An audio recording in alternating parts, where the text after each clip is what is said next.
Assalamu alaikum students. Today we will discuss chapter number 16 short question answer. Today first question is sinusoidal current has root mean square value of 10 ampere. What is the maximum or peak value? So in this question we will find the peak value or maximum value of current. Here this is the basic formula for root mean square current. हमने इसमें maximum current को find करना है which is the maximum current I naught. So I naught को हमने separate किया, under 2 जो है उधर जाके मल्टीप्लाई हो जाएगा और हमारे पास जो रूट मीन स्क्वायर की वैल्यूज़ है वो क्या थी, वो हमारे पास 10 थी. तो मल्टीप्लाई करेंगे सिंपली तो हमारे पास पीक वैल्यू ऑफ करंट जो है वो आ जाएगा. ये यहाँ पे मैंने रूट मीन स्क्वायर की वैल्यू लिख दी है और इसको क्या बोलते हैं, इफेक्टिव वैल्यू ऑफ एसी, यानी कि इनिशियल टू फाइनल. उसको हमने ऐड किया उनका स्क्वायर लेके और 2 से डिवाइड करेंगे तो हमारे पास जो है root mean square value of ये वोल्टेज की आई है. 16.2 name the devices that will permit of direct current but oppose the flow of alternating current. ठीक है, ऐसी डिवाइस का नाम बताएं जो कि डायरेक्ट करंट को क्या करती है, अपोज करती है, लेकिन क्या करती है, permit the direct current but oppose the flow of alternating current. और सेकेंडली क्या है, permit the flow of AC. AC को वो इजाज़त देती है, अलाउ करती है, बट नॉट डायरेक्ट करंट, लेकिन डायरेक्ट करंट डीसी को फ्लो नहीं करने देती. अच्छा जी, तो आंसर है the device that permits flow of direct current but oppose the flow of AC is inductor. क्या करता है, डीसी को तो पास होने देता है लेकिन एसी को इंडक्टर पास नहीं होने देता, यानी कि अपोज करता है. तो हमारे पास इंडक्टेंस कितनी है इसकी, ये हमारे पास 2πfl है.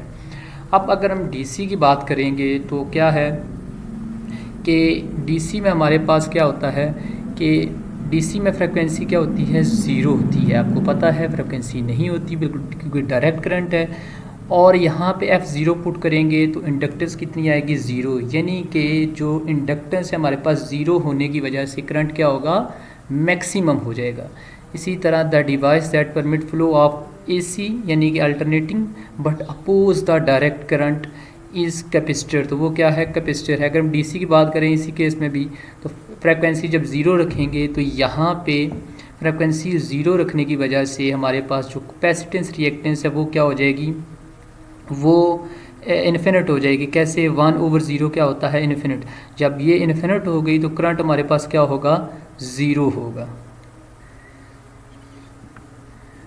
हाउ मैनी टाइम्स पर second will an incandescent lamp reach maximum brilliance when connected a 50 hertz source.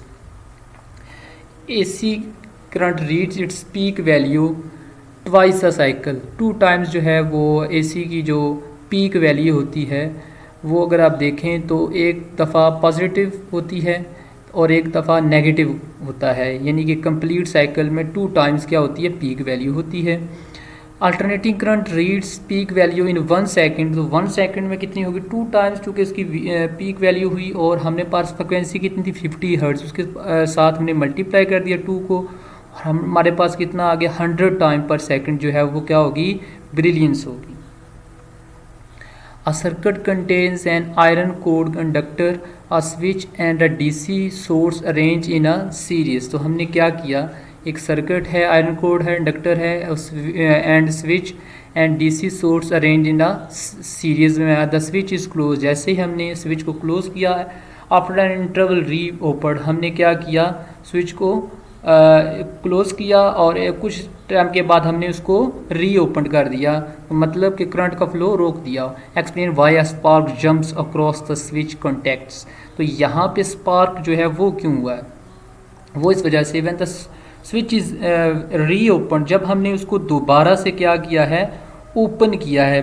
ठीक है, जब री ओपन किया है तो क्या हो गया, करंट जो है वो क्या हुआ, मैक्सिमम से ज़ीरो हो गया, यानी कि करंट ख़त्म होना शुरू हो गई. As a result its magnetic flux changes. तो आपको पता है कि अगर करंट चेंज हुई है तो मैग्नेटिक फ्लक्स भी चेंज होगा, विच काजेज एंड बैक ईएमएफ, और बैक ईएमएफ पैदा होगा और इस बैक ईएमएफ की वजह से क्या होता है, स्पार्क जो है वो क्रिएट होता है। लास्ट क्वेश्चन है, how does doubling the frequency affects the reactance of an inductor and a capacitor. जो रिएक्टेंस ऑफ कैपेसिटर है और रिएक्टेंस ऑफ इंडक्टर है उसकी जो है वो इस पर क्या असर पड़ेगा अगर फ्रिक्वेंसी को हम क्या कर दें, 2 टाइम कर दें, डबल कर दें। The reactance of inductor become double. कैसे, हमें पता है कि XL यानी कि ये क्या है, ये हमारे पास रिएक्टेंस ऑफ इंडक्टर है वो 2πfl के इक्वल है।